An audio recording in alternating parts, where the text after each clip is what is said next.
ना ॿुधो था, उथो उथो, लॉकडाउन खुलियो अथव। हाँ? अरे हाँ हाँ, लॉकडाउन खुलियो अथव।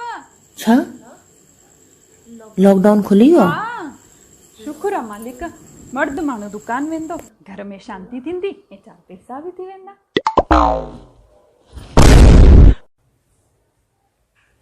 अरे रे, छा था कयो? मां तव्हांखे दुकान वञण लाइ चयो, घर जो कमु थोड़ी करण लाइ चयो हो। छा जो धंधो कंदो अम्मा?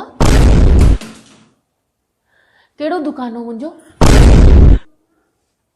कहिड़ा आइटम विकिणंदो हुअमि?